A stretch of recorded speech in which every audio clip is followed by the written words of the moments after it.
Formally welcome you to NDIM, and I welcome all the people present here. At the outset, I would like to introduce the host institute, New Delhi Institute of Management. NDIM is a 28-year-old nationally and internationally accredited MBA school declared Best Industry-Linked B School of India 4 years in a row, 2017, 18, 19, and 20 by AICTE, Ministry of HRD, and the CII, and also declared best in North India by Associated Chambers of Commerce and Industry in 2017, 18, 19, and 20. India's first and the only MBA school declared as the Mentor Institute by Government of India and CII. I would now like to introduce to all of you Mr. Rasik Pansare, co-founder and CMO of Get My Parking. Get My Parking is an award-winning provider of interoperable smart parking platform. He's an engineer and an MBA from Faculty of Management Studies. An engaging storyteller and a TEDx speaker, Mr. Rasik has been guest lecturer and speaker at several smart city and mobility summits. Under his able guidance, Get My Parking has achieved many milestones like Europeans' #1 parking operator, APCOA Parking, have partnered with them to deploy technology across 13 countries. The company has expanded to over 2 million transactions per month in 4 countries. They've received appreciations by the Indian Prime Minister, Mr. Narendra Modi, appreciation from government of UK, and many more. It's indeed a pleasure to have you with us today, Mr. Rasik. Over to you. So what does Get My Parking do? We as a company digitize any parking lot in the world to upgrade themselves and to diversify their revenue streams. What does that mean? So the first step is to digitize the parking lot.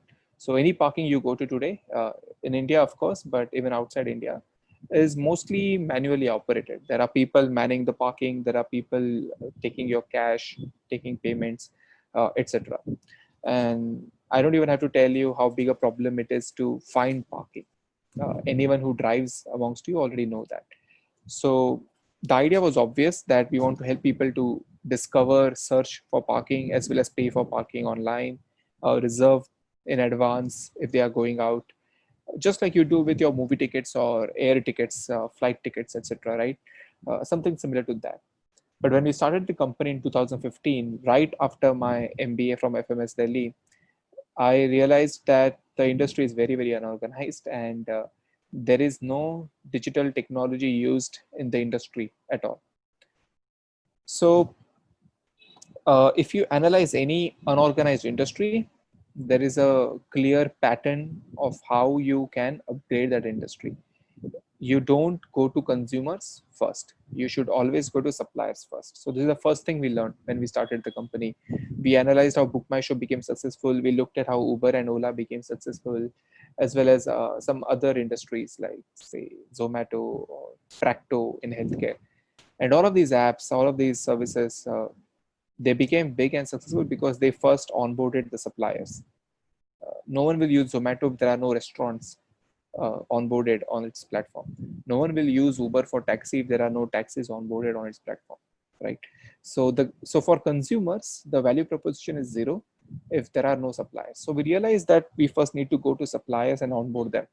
When we went to suppliers, the parking thekedar, government operators, government owns about 50% of all parking lots in all major cities. So we went to municipal corporations, we went to real estate developers like DLF, etc., hospitals, hotels, five-star hotels.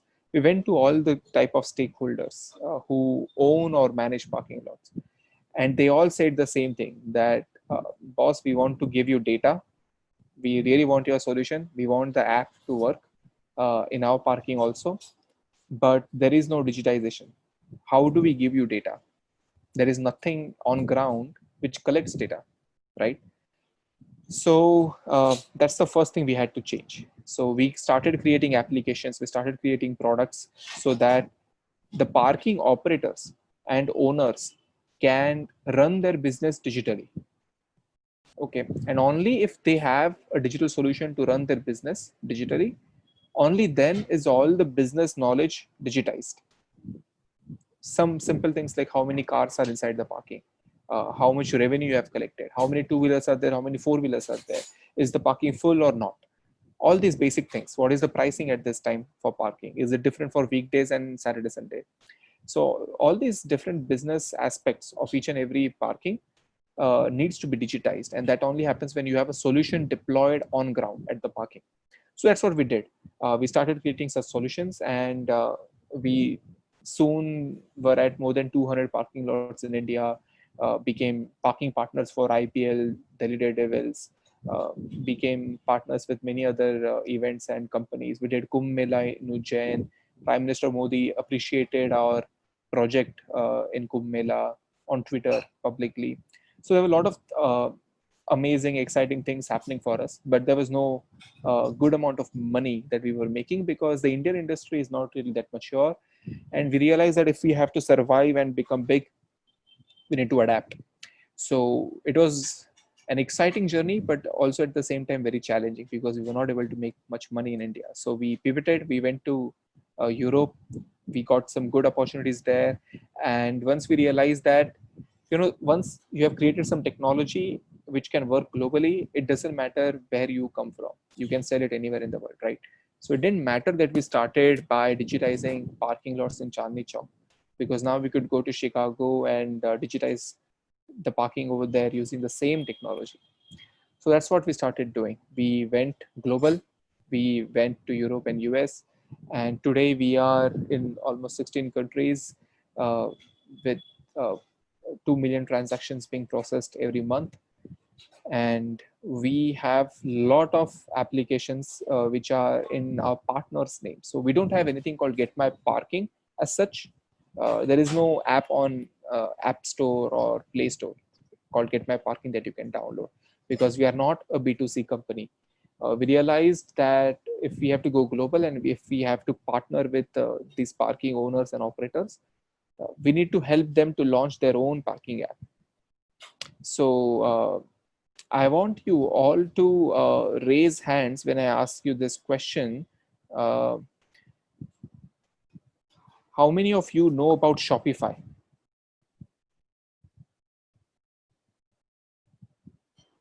Okay, I can see few hands. I'll just pick up any one of them to speak.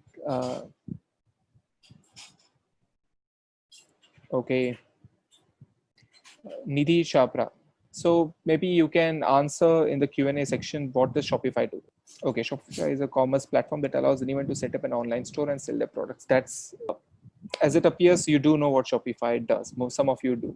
So if you have any business which sells physical uh, products, etc., and you want to create an online store, Shopify gives you the tools in a SaaS B2B kind of model, and you can use those tools to create your own online store. You must have heard some other names similarly called Weebly, Wix, Squarespace, etc.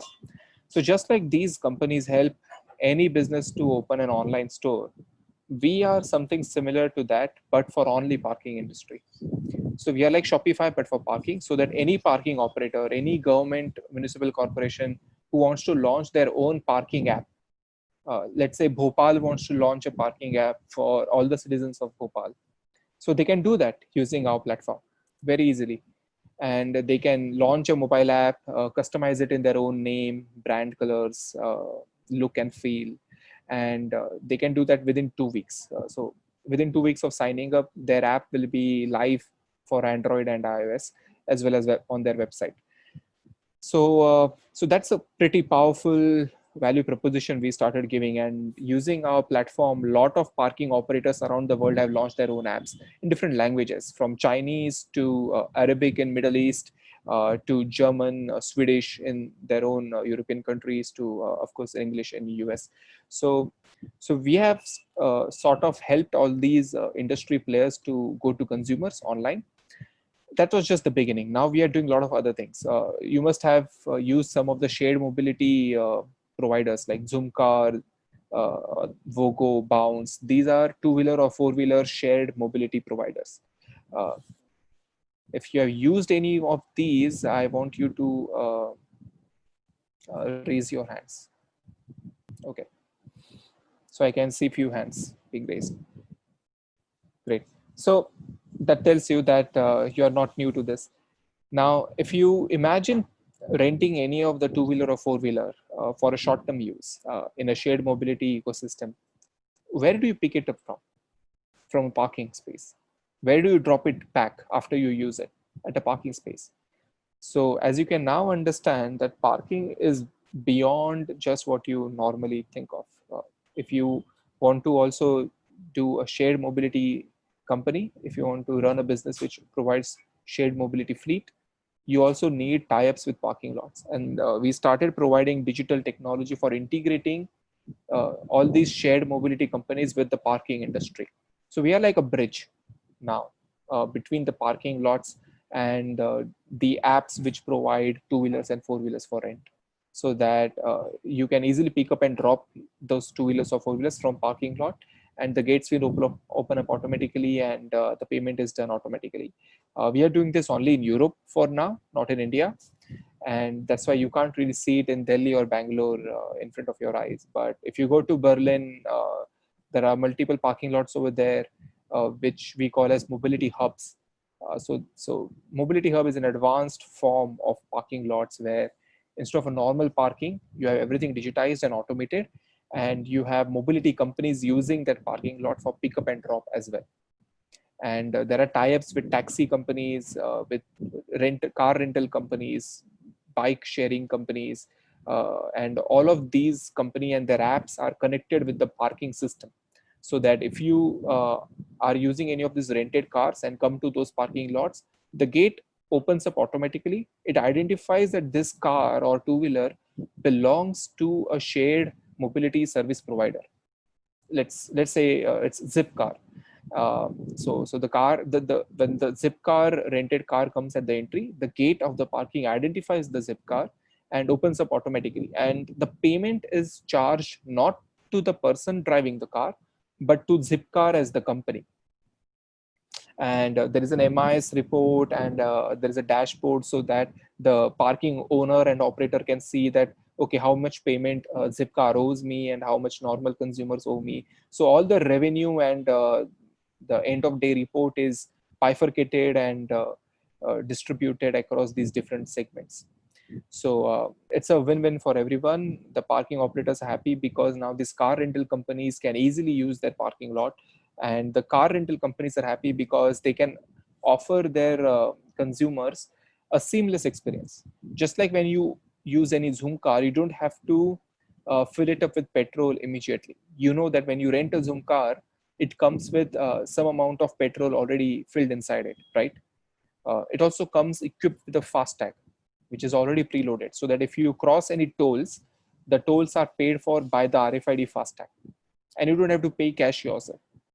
So just like tolls and petrol was already bundled together as a service package when you rent a Zoom car, similarly, parking was also something that a lot of car rental companies wanted to provide, but they were not able to provide that because there was no digital integration. There was no API integration capabilities, and we provided that. So in Europe, we are doing this pretty successfully. In fact, we are now also uh, working together with car manufacturing companies like Mercedes and BMW as well as Volkswagen to integrate the parking system with their autonomous cars. There are new high-end premium cars which are being launched, which have autonomous valet parking, and like this is confidential, but I can tell you because it's just 2 weeks from now. On 10th of September, Mercedes S-Class is going to be launched, which will be a new Mercedes S-Class will be launched in Europe, which will have the capacity to do autonomous parking. It's not fully autonomous driving. You can't like sit back and relax and watch movie while the car drives. Not yet, not today, but at least the parking can be done autonomously. And in order to do the parking autonomously, the car system needs some data from the parking lots. Okay, and they need that data in real time. So that data integration is also again provided by our technology, by our platform. Uh, and so there are a lot of such things which are very interesting. So before I started speaking, you would have thought that parking is a very boring industry. It's something that you don't really pay much attention to, uh, and you're not to be blamed for that. The market in India is not that mature yet, but outside India, in developed countries, parking is looked at as a real estate industry, which was underutilized till today, and which has a lot of potential. We are also now integrating with Amazon lockers so that people can order products directly to be delivered in the parking lot. We are also integrating with electric vehicle charging stations so that you don't have to pay for electric charging separately. When you book for parking in the app, you also can book a charging slot, and the payment for parking as well as charging is bundled together, and you get just one invoice emailed to you. So there are a lot of other such interesting things that we are doing, and our technology is enabling. uh, and I don't know if you thought all of this was possible. How many of you are surprised that we can do that? You can raise your hands, that there's so much more to parking. Okay, I can see some 10, 20 hands. So so that's what we do. We are a 80 member team now, 80, 82 people team with offices in Delhi, Bangalore, and Stuttgart, Germany. Uh, and we are multi-million dollar funded. We raised $4.5 million uh, in 3 different funding rounds. The last round was in 2017. Since then, we have not raised any money, and we have had a good amount of revenue to sustain our business. Uh, so I think that's all. We are a very young company. The average age of our team members is 26. Um, Most of the people are bachelor, unmarried. So it's a very young, energetic team that we have. And so all of that was before coronavirus. Since coronavirus started, we have shut down our offices and went on a full online work from home mode. And all of our team is still working, but they are working from wherever they are, from their towns and villages, or wherever they are right now. So that's all about us. Now I want to talk about you guys, your future ahead, MBA, any questions you have to ask me, because this session, as I was invited to speak for, is about uh, how can maybe you can learn from my experience of doing MBA and then creating a startup, uh, how it was as a journey for me to directly do a startup without doing any job. uh, I had a placement, but I didn't join the company, so I directly did a startup. So I see some questions related to the same, so let me answer these few questions together. So there is a question like, how did the idea of Get My Parking come to my mind? So I have a co-founder. His name is Chirag Jain, and Chirag and I, we both started this company together in 2015. And this idea was his idea initially. He was working in carvale.com as a product manager, and while working in Carvale, he was continuously surrounded by people who were uh, in automotive sector, but also in a startup where they were using technology to sell cars. So he looked at, okay, what all other things can you do about cars using technology? And he saw that there are many companies providing car servicing. There were also some companies providing car roadside assistance, etc. But there was nothing about parking, and that's how the idea came to his mind that maybe something needs to be done. But then he did not do anything about it for 3 months, 6 months. He just waited on it. He probably thought that someone else will do it, but after 6 months of thinking about it, nobody else had done it. So he finally decided that I'll quit my job and do this as a full-time thing. And that's when he called me up. I was still a student at FMS, completing my second year exams. And in the middle of my exams, we started doing this as an experiment. And since then, it has not been, we have not looked back. That experiment turned into a full-time venture. We actually also have some questions for you. So apart from that, we'd like to also ask some questions. I would like to invite Professor Bhumika to please come over. Sure. Because students before the speaker also comes, they have few questions that they already mail us related to the company, because they do go through the website. We expect them to go through the website Great. before you come Great. for the presentation. Ma'am, over to you. Sure. So, Rasik, one question which was, put up by a lot of our students was that being a founder of a company, how exciting or how tough, like you mentioned that, you were still a student when you went ahead with this. So what was going on in your mind at that time? How sure were you that I'm going to go ahead, and what risks were there that time that you thought that, okay, let me just take this up and I'll see how it goes. Yeah. So yeah. Overall, see, I have always been very sure I wanted to do a startup. I come from a business family, and it's not about that. It's not about what family I come from. It doesn't even matter for the students here. It doesn't matter which background you come from. What really matters is that I really had this inclination of uh, creating my own company, of being a creative person, of creating a venture, creating products, solving problems. So that's the kind of attitude I always had. Even as a student in engineering as well as MBA, I was very much involved in extracurricular, where I was just uh, hacking together some solutions for whatever problems I saw around me. So that problem solving attitude was key to my personality, and I realized that entrepreneurship is the way forward for me. And I so Get My Parking was not my first venture. After my engineering, I spent few months dabbling in an idea called Tribal Shades. It was an online tribal art gallery, and it failed.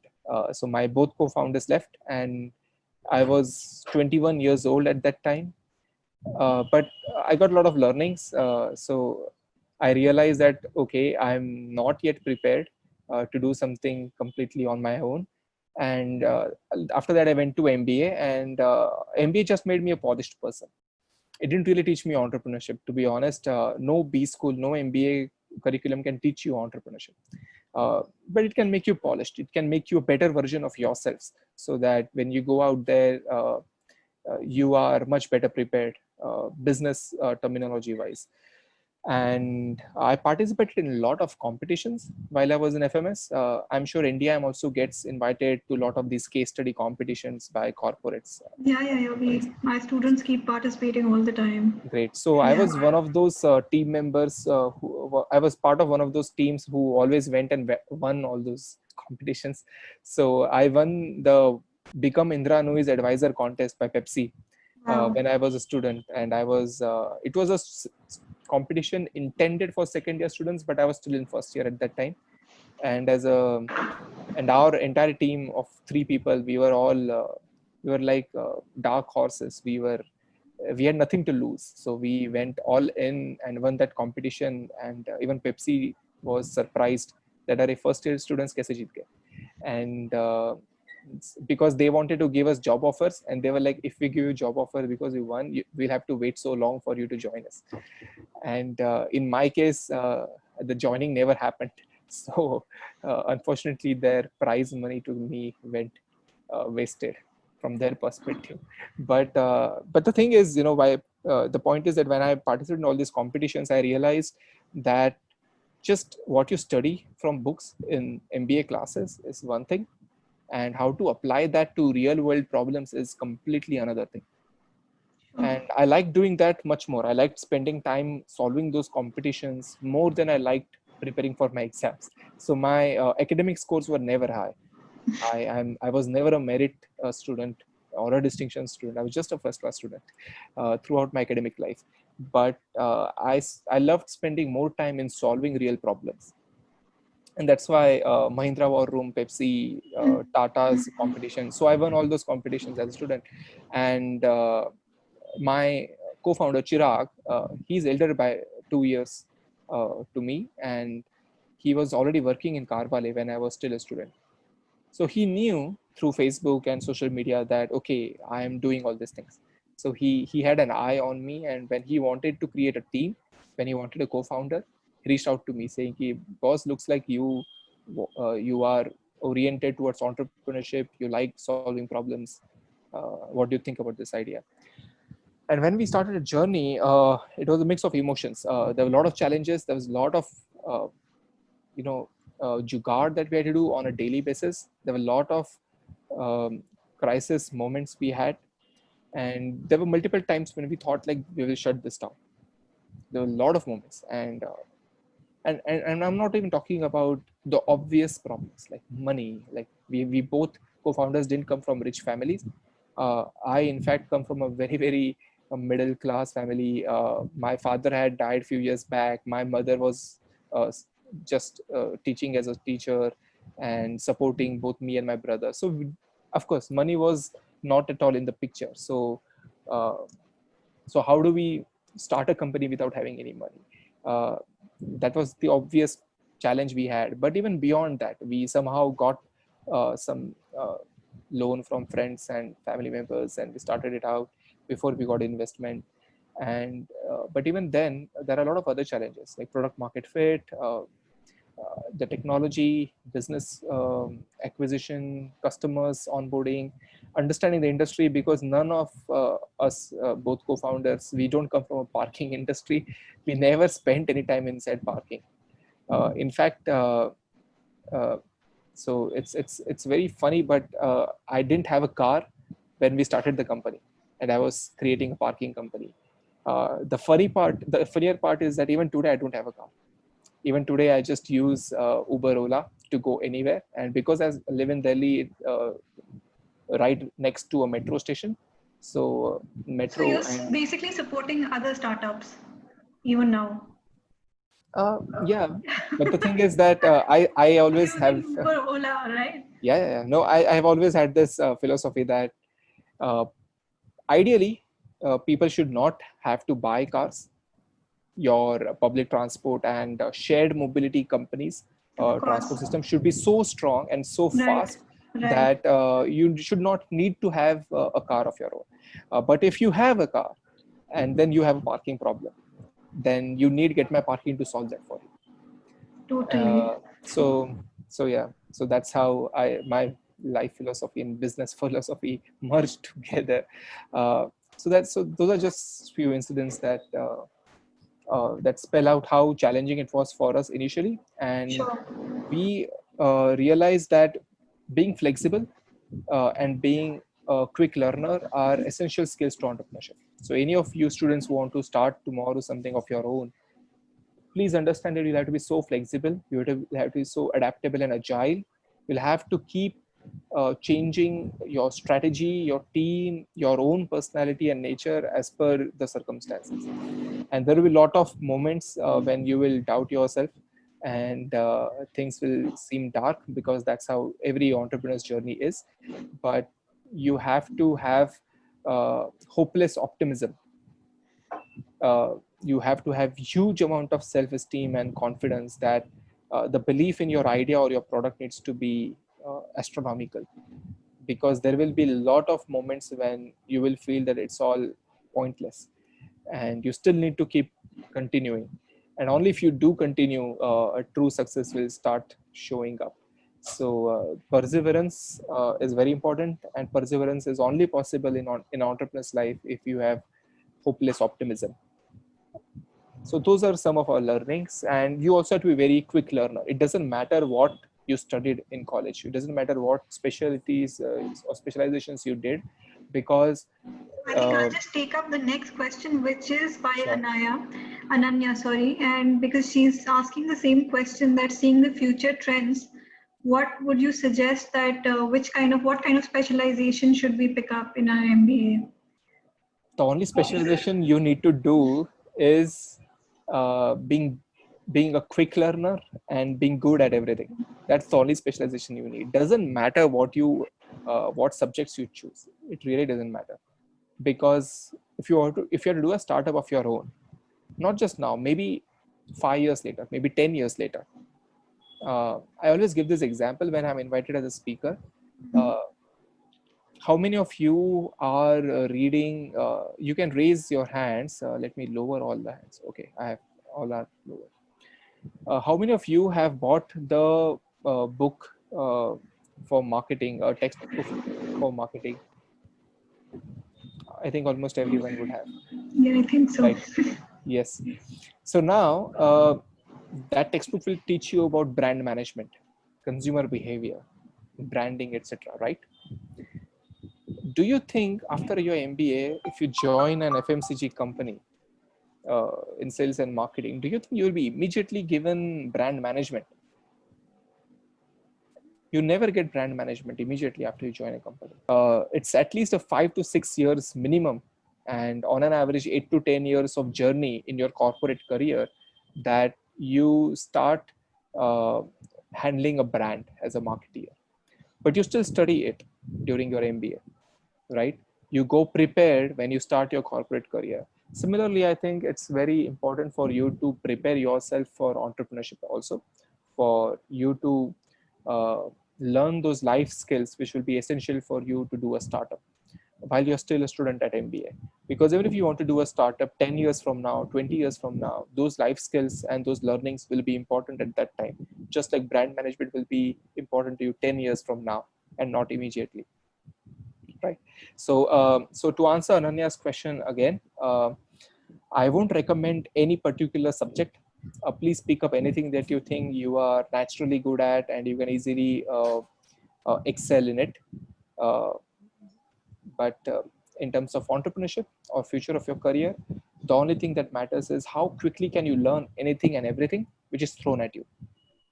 It doesn't So matter this how comfortable you are with the subject. Anything you pick up, you need to become an expert in it in least amount of time possible. So this question is that the parking industry is hit badly by the COVID thing because work from home and those concepts have become very common. So Yeah. what changes do you see, or is your company, planning to do in the strategies to approach and expand in near future? Okay. So it's true. Parking industry is hit by coronavirus because people are not stepping out. But um, we as a company are not hit that badly. We have seen some deep. Let's say if the parking industry has gone down by 80%, 90% down, we are only down 20 to 30%. The reason for that is that we don't operate any parking on our own. We don't manage parking on our own. We are just a technology provider to the parking operators, right? And it's like, uh, let's say any particular business is shut down, but whatever software and systems they have already bought and they are paying license fees for that, they have to continue paying for that, right? So it doesn't matter if their revenues are down, they still have to pay us for our long-term contracts, our license fees. But at the same time, it's true, not because their business is hit, they don't have the money to pay us, and that's why we have seen some dip. 20 to 30% is the dip because of that. In fact, one of our customers in New York, a parking operator in New York, had to shut down their business completely. They went bankrupt and they shut down their business completely. So we have been hit indirectly because of our customers' incapacity to pay us, but we are still not that bad off.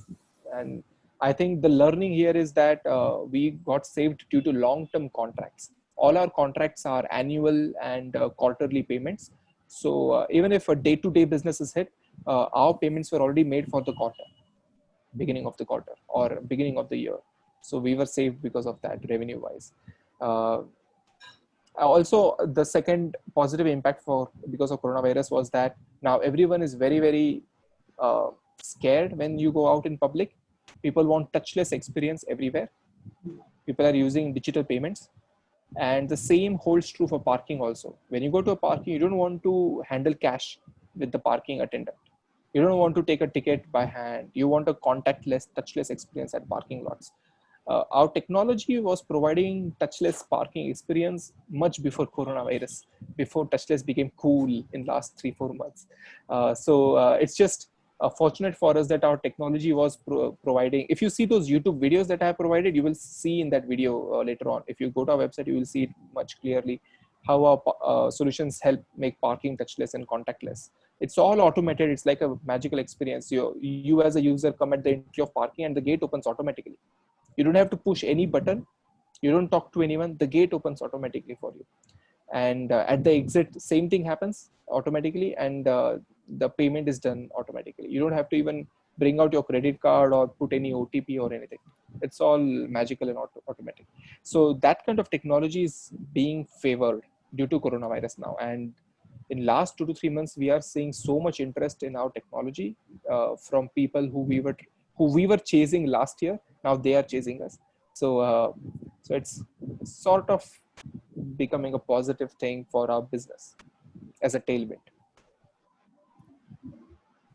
Other questions? I can also see some questions. Let me pick some of them and answer them quickly. How difficult is it to get funding for a startup? Funding is directly dependent on how incredible is your traction. So it doesn't matter what business you want to start. Once you show some actual on-ground traction, that your business is actually liked, the idea is liked by the customers who you're trying to sell, and you have some sort of traction to show, then investors get interested in you. And it also depends a lot on the team. The first round of funding, because there is not much of business metric to share, the first round of funding depends a lot on the team members, who you are as a person, what have you achieved in your life before. When you sit in front of an investor, what kind of vibe do you give to the person? Like, do you come across as a very smart and flexible person, somebody really fit for doing a startup? So all of these things are judged by investors when they meet you for the first time. So it really depends a lot on the team and the core team members of the startup, how easy it is to get funding. Another question by Samiksha. I said there are many undiscovered industries. As a future entrepreneur, which of those industries can I talk about? Samiksha, just look around you. There are so many unorganized industries. There are so many problems. See, every time you get frustrated by something around you in your life, it's a problem that can be solved. Maybe getting the AC repaired very easily and smoothly as an experience was a problem. Urban clap solved it, right? So similarly, you have to look at what are the frustrating things around you in life, and all of those are problem statements waiting to be solved. Maybe calm valleys can be aggregated. There are so many other industries, which are unorganized, completely unorganized. Uh, then another question I can see here is, what should one do to have such good communication skills and confidence like you? Okay, I think I'm not really an expert in communication skills. What really matters, what I've seen in my life, is that people who are confident about what they believe in and what they want to say, that confidence is what matters. Doesn't matter how good you are in English, doesn't matter which language you are using. It's okay to make grammatical mistakes, it's okay to make English language mistakes while speaking. What is absolutely necessary though is your confidence while speaking, and that confidence only comes if you have confidence in yourself, which is a very long term process. How do I determine my startup costs and other expenses? I think it's very easy. One of your finance lecturers can help you in this, I'm very sure. Um, what's your plan after COVID to relaunch? So like I said, I've already covered how COVID has impacted us, and we don't really need to relaunch as we are already working very well with coronavirus also. What are the job opportunities for an MBA student in your industry? In my industry, I can't talk for the entire industry, but I can talk about Get My Parking for sure. We hire people who are really, uh, let's say, high performing individuals, people who go above and beyond their call of duty, people who are innovative, creative, and who have a knack of adjusting to whatever is thrown at them. So we don't really look at marks, we don't look at CV, or we don't even look at which college you come from. In fact, one of our software developers never even did engineering. That person was on 12th pass on paper, but he was self-taught through YouTube coding, and he won some hackathons, and we loved his attitude, so we hired him, and he's one of our good performing team members. So yeah. I think one of our alumni is also working with you, Asad. Yes, Asad Azam is working with us. He's an NDIM alumni.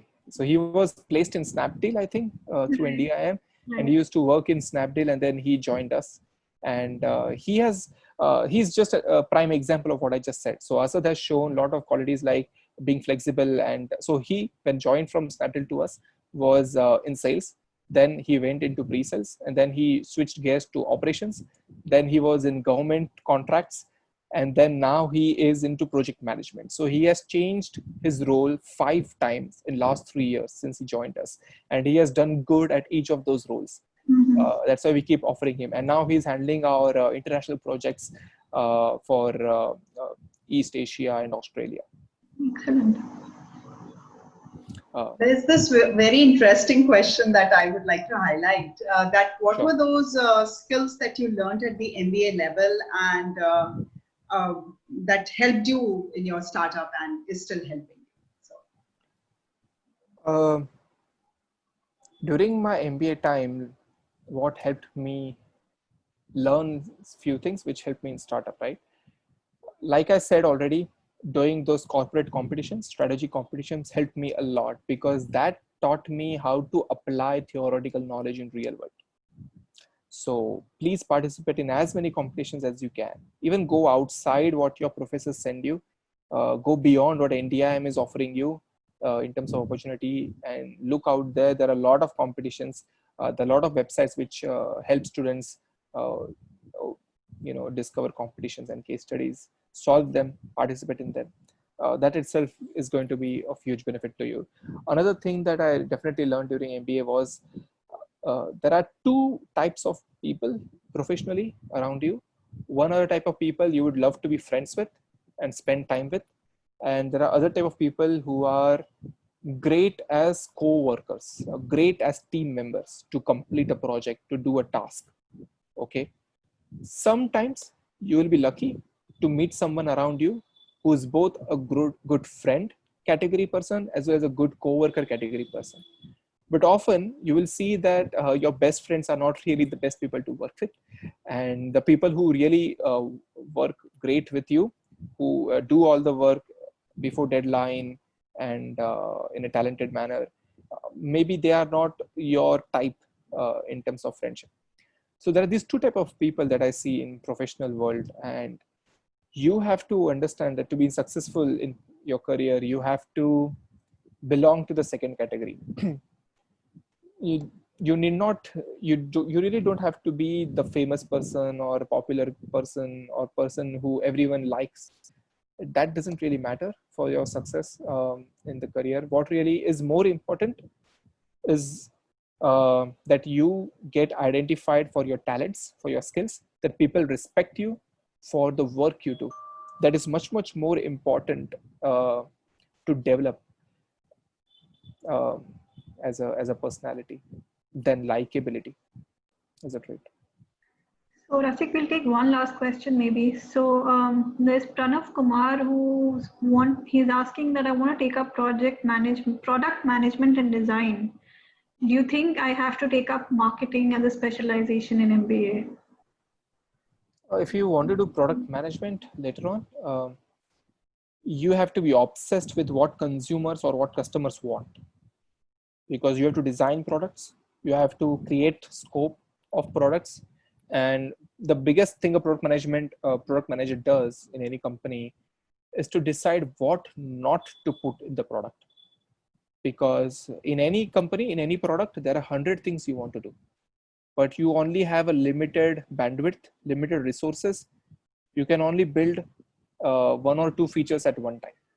So a product manager needs to have a very good understanding what things to say no to, and all of that understanding comes by studying what customers really want and what is their priority. If there are 100 things customers want, which is the first thing they would want more? So if that is something which is a prerequisite for product management, I think studying marketing will help you more than studying finance or operations. So yeah, I think so we can continue because questions will be never ending, but every good thing has to come to an end. So I will now be inviting Chairman, New Delhi Institute of Management, Dr. B.M. Bansal, to please come and extend a formal vote of thanks to Mr. Rasik. Dr. Bansal is a former civil servant. He has held various senior positions in Government of India and various state governments. He has led number of delegations of Government of India to more than 18 countries and is a special invitee to Education and Skill Committee of FICCI, SOCHAM, and is the chairman of Education Committee of PhD Chamber of Commerce and Industry. Sir, please. Thank you so much. हाँ रसिक भाई कैसे हो आप? I'm good, sir. You After have your- been with us earlier also, so he knows me a little bit. I know him a little bit. So Yes. still, thank you so very much. How's your health? How's your family? Safe? Everything is going good, yeah. But you are looking really very good, very smart. Yeah, you're looking really good. Same for you too, sir. Fantastic. So things are coming back to the normal. Yes, it's pretty much normal for us. Our entire company is working remotely, working from home. Mhm. Not much hit by COVID that much. Well, fantastic. So going good. Good. So I don't know whether people have told you. I saw some questions also around that. That the route that you have taken. So Government of India has now formally launched MBA into this. Innovation, entrepreneurship, and venture development. Yes.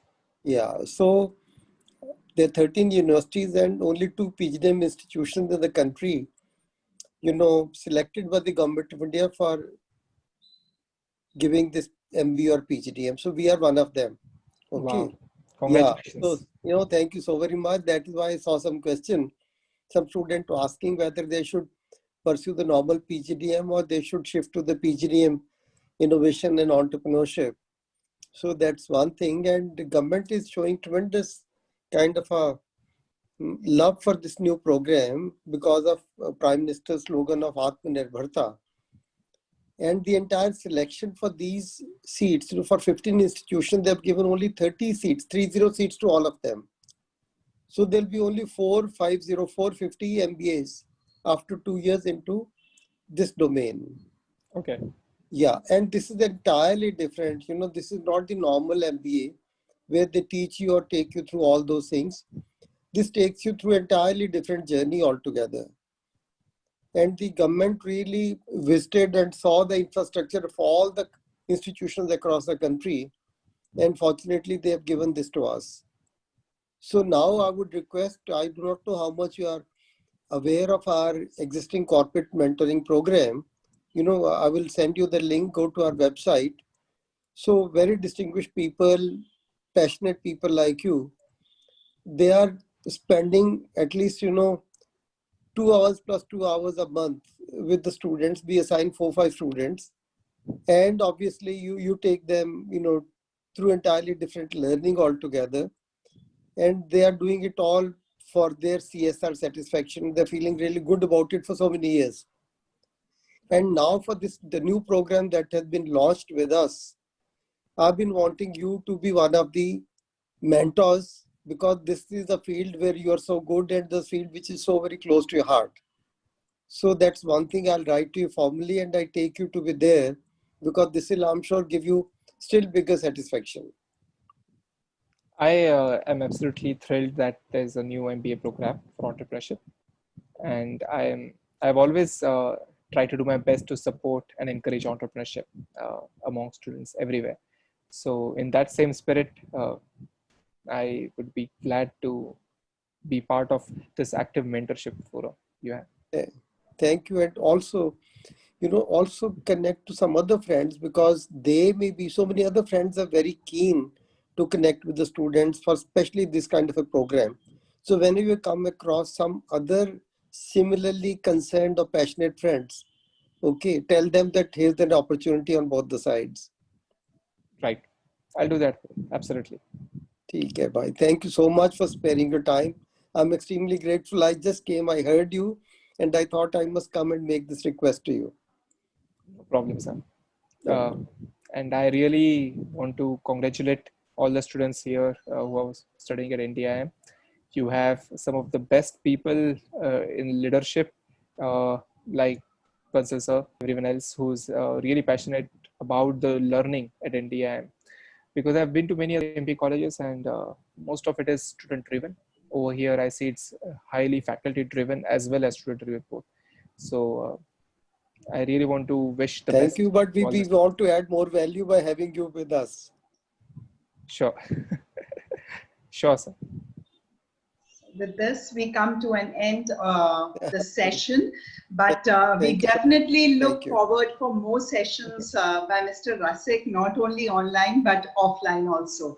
So we look forward for you to coming over to our campus. And since we know now that you do reside in Delhi, you've temporarily gone to Mumbai, so we'll definitely love to have you at the campus. Thank you very much, Mr. Rasik. Thank you, Chairman sir. Thank you, DG ma'am. And with this, we're signing off. Thank you very much.